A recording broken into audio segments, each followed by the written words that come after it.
मैं मानता हूं कि पूरे सिरसा ज़िले से अलग अलग विभागों से जो क्लरिकल स्टाफ है, मातृशक्ति है यहाँ पर, माताएं और बहनें,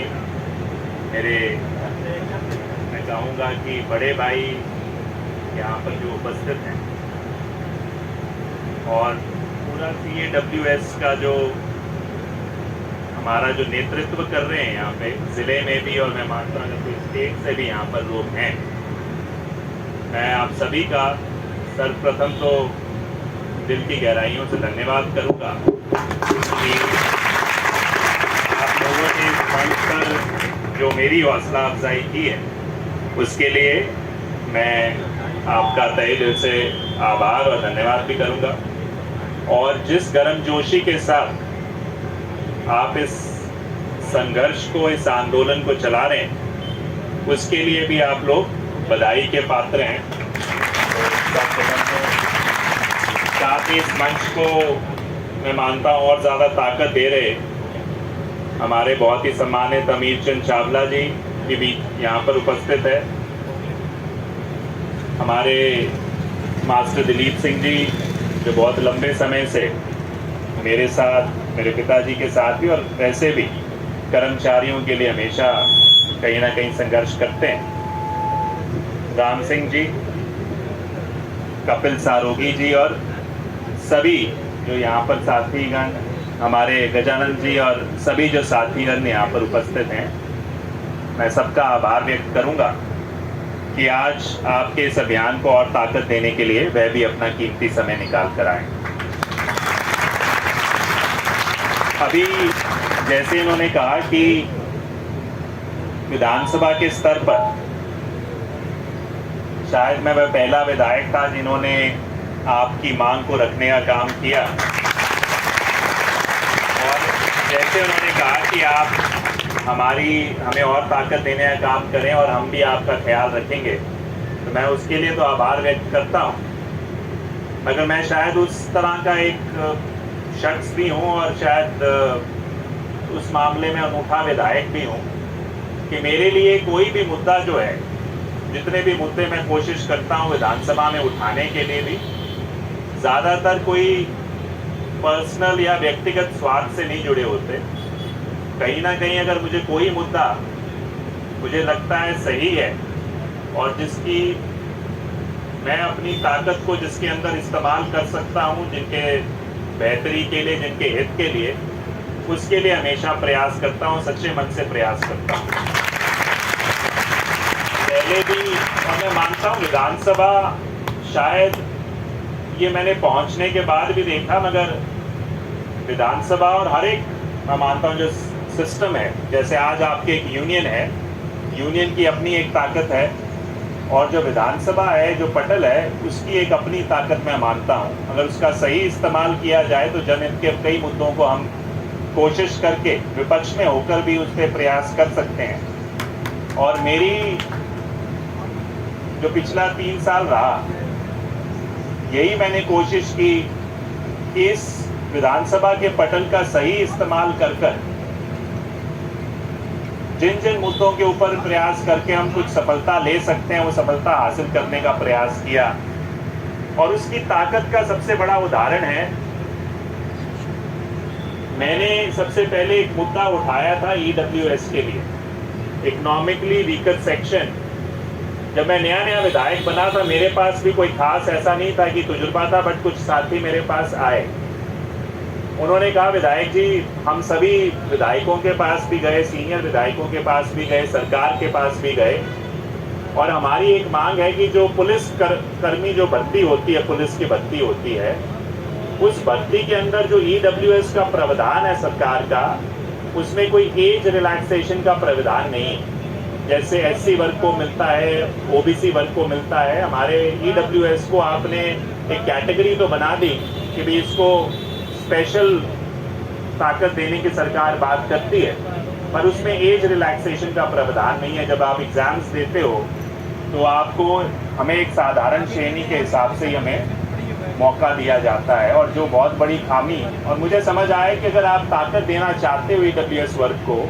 तो एग्ज़ाम्स के अंदर जिस तरीके से SC वर्ग या बीसी वर्ग के लिए है उस तरीके से इनके लिए भी होना चाहिए। अब ये जैसे मैंने कहा कि कोई मेरे लिए कोई राजनीतिक मुद्दा नहीं था, क्योंकि ये नहीं है कि मैं इसको उठाऊंगा और डवाली की जनता मुझे वोट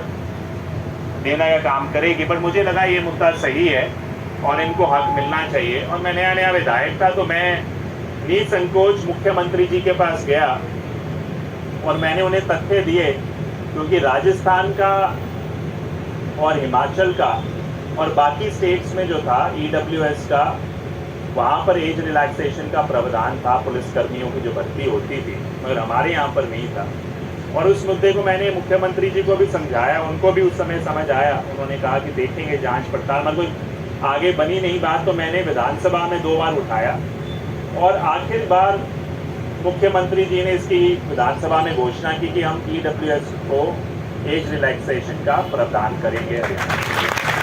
वो एक सफलता थी कि किस तरीके से विधानसभा के पटल का सही इस्तेमाल करके जनता का जो मुद्दा है, सही मुद्दा है, उसको हल कराया जा सकता है।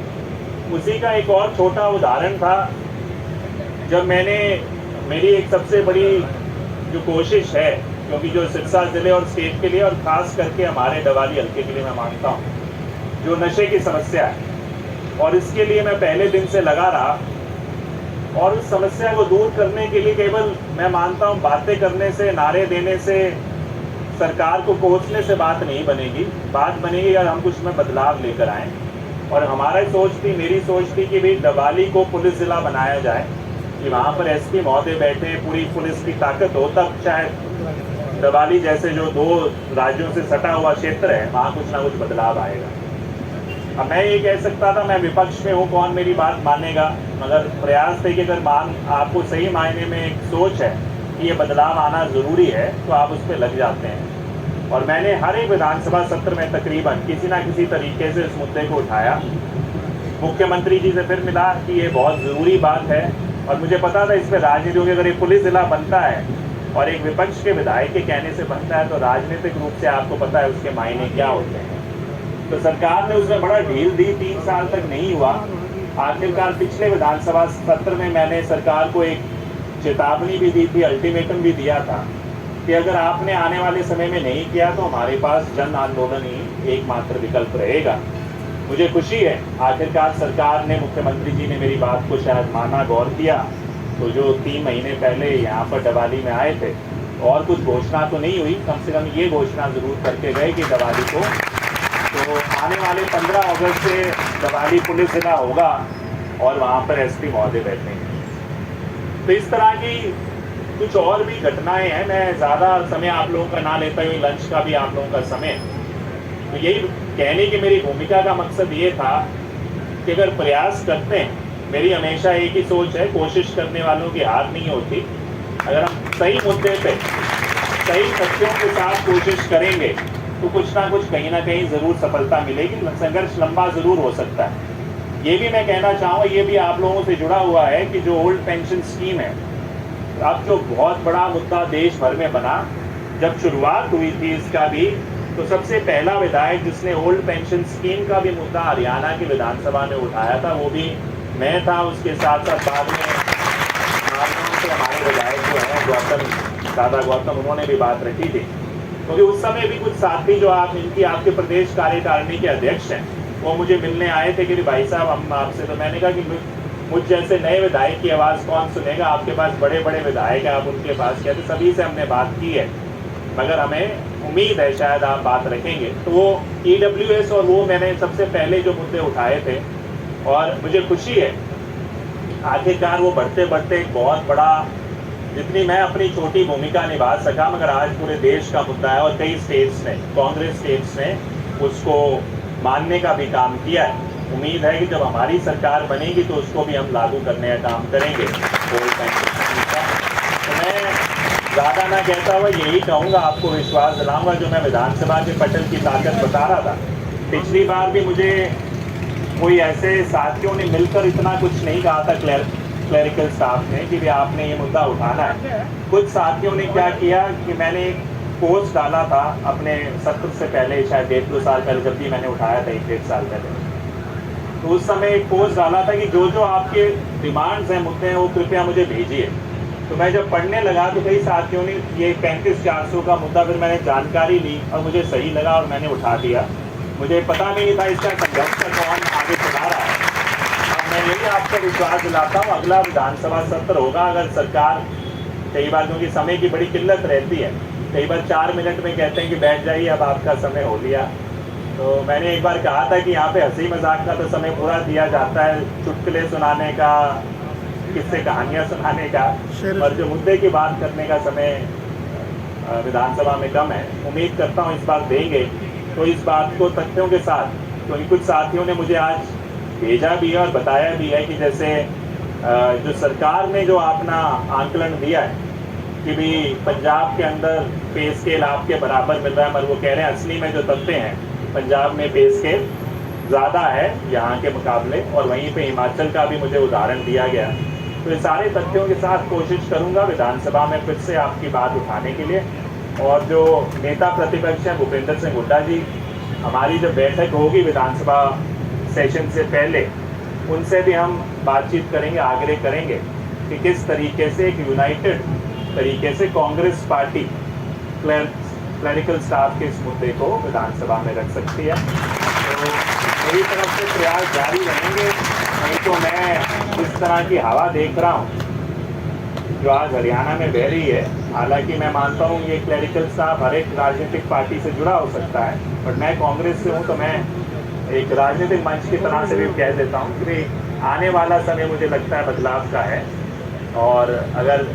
इस समय में नहीं आपकी बात बनती तो हम कोशिश ज़रूर करेंगे। आपकी अगली बार अगर मुझे दवाली वासियों ने फिर से विधानसभा में अपनी आवाज़ बनाकर भेजा तो आपकी आवाज़ को और मजबूती से अगले जो सरकार बनेगी उसमें भी पारित करवाने का काम करेंगे, वो चाहे सरकार हमारी।